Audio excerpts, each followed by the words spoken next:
이렇게 두 분이 만드는 에너지는요, 관계적 에너지는 두 사람뿐만 아니라 자녀에게도 굉장히 많은 영향을 미치거든요.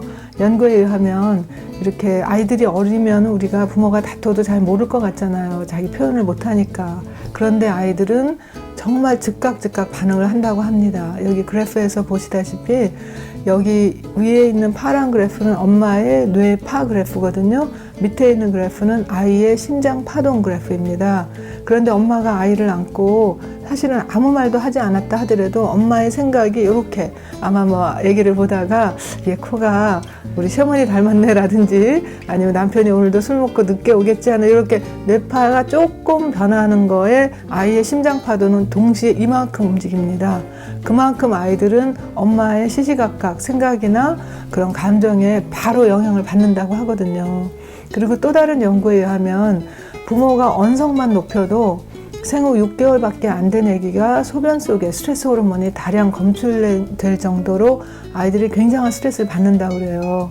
근데 여기서 이게 영향을 많이 오래 남기는 게 뭐냐 하면 우리가 보통 외부에서 어떤 스트레스 신호를 감지할 때 그것은 이제 그 시상 하부에서 감지를 한다고 하거든요. 그러면 빨리 스트레스 호르몬을 생산해내도록 뇌하수체가 여기 아드레날 피질에다가 명령을 줍니다. 그래서 이것을 우리가 HPA 축이라고 이 스트레스 호르몬이 이제 방출될 수 있도록 스트레스 감지하고 신호 보내고 생산하는 그런 HPA 축이라는 것이 있는데요.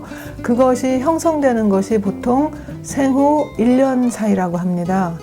그런데 우리가 참 안타까운 거가 우리나라에는 왜 태교라는 굉장히 좋은 전통이 있잖아요. 그래서 아이를 이렇게 임신한 동안에는 가능하면 좋은 음식 먹고 좋은 음악 듣고 좋은 말 하고 좋은 책 보고 하는데 일단 아이가 태어나고 나면 그 다음에는 또 아이 앞에서도 막 다투보는 경우가 있거든요. 근데 되게 그 가트맨 박사가 연구를 해보니까 부부가 사이가 좋다 하더라도 첫 아이를 낳고 3년 동안 관계가 급속도로 나빠진대요. 대화는 없어지고 적개심은 올라가고 스트레스는 올라가고 근데 그 가장 큰 이유는 수면 부족하고 피곤함 때문이라고 하거든요.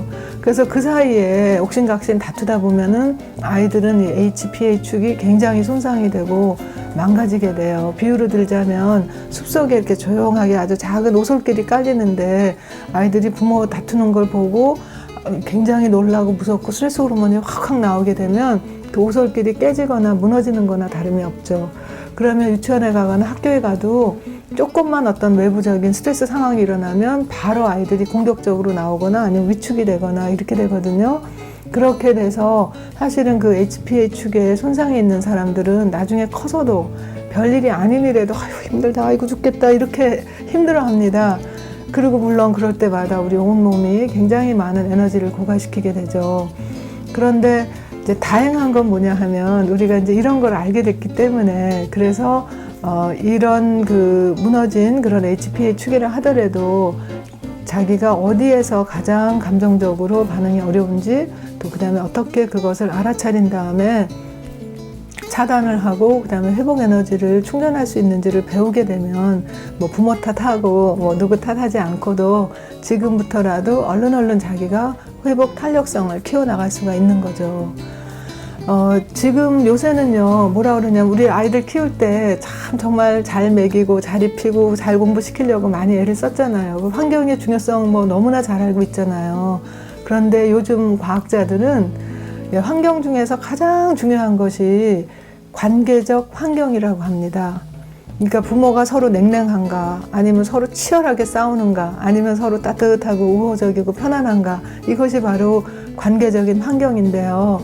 근데 이것은 그냥 뭐 그렇게 하면 좋겠다 하는 그런 정도가 아니라 정말 DNA 유전자에게까지도 영향을 미친다는 것을 우리가 알 수 있게 됐습니다. 즉 뭐냐 하면 예전에 학교에서 배울 때 우리 생물 시간에 많이 배웠을 거예요. 일단 뭐 정자와 난자가 합쳐서 무슨 뭐 유전자가 어떻게 돼서 한번 DNA가 결정이 되면 그거는 죽을 때까지 변하지 않는다. 이것이 정설이었는데요.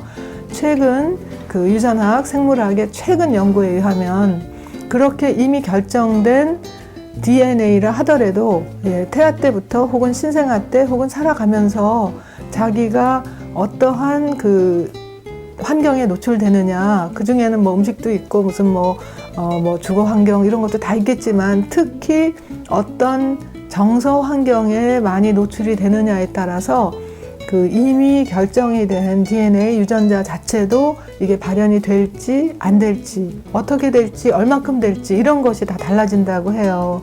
그것을 요새 후성 유전학이라고 하거든요. 혹은 후생 유전학이라고도 하는데요. 그 후생 유전학은 다시 말하면 우리가 예전에 그 태교가 바로 후생 유전학을 최적으로 하기 위해서 어떻게 우리 참 조상들이 지혜롭게 수천 년 동안 잘 이렇게 해왔던 그런 방식인데요. 근데 이거는 태교 때만이 아니라 영유아기, 사춘기 내내 일생 동안 후성 유전학은 영향을 주고 받는데 특히 관계에서, 특히 그 환경 안에 있는 정서 환경, 또 그 감정의 교류, 감정의 나눔 이런 거에 따라서 부정적으로 나빠질 수가 있고, 반대로 우리가 그 자기 개인의 그런 감정뿐만이 아니라 관계에서도 우리가 긍정적인 그 정서를 더 많이 만들어내고 또 긍정적인 관계를 많이 잘 만들어 갈수록 이거는 정말 후손까지, 후대에까지도 DNA 세포적인 변화에까지도 정말 좋은 영향을 줄 수가 있죠.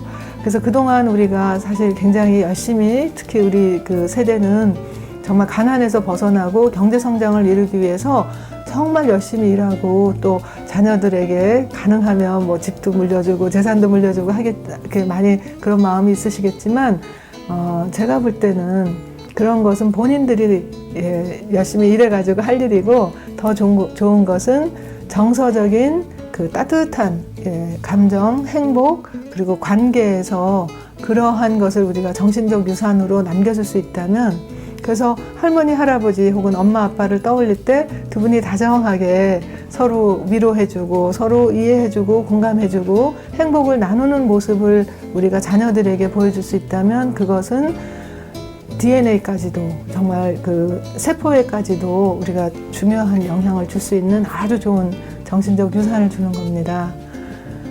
그래서 우리가 이제 그렇게 본다면 지금 몇 가지 우리가 배운 것만 하더라도 이제 중년을 맞고 또 노년기를 맞는 데 있어서 두려울 게 별로 없죠. 중년이라고 해서 무조건 우울할 필요도 없고요. 또 몸이 약해진다고 그냥 그대로 내버려 둘 필요가 없이 우리가 회복 탄력성이라는 방법을 통해서 자기의 그 정신적, 정서적, 육체적, 영적인 그런 에너지도 고갈하는 것을 알아차리고 빨리 차단한 다음에 더 충전 에너지를 특히 감사함을 가지고 작은 일에도 우리가 기쁨을 느끼고 고마움을 표현하고, 또 특히 서로를 배려하면서 얼마든지 우리가 행복 에너지를 키워나갈 수 있다는 거, 그렇게 되면 치매도 방지할 수 있고요. 또 노년기를 맞는데 아주 자신 있게 그리고 기쁘게 맞을 수 있을 것입니다.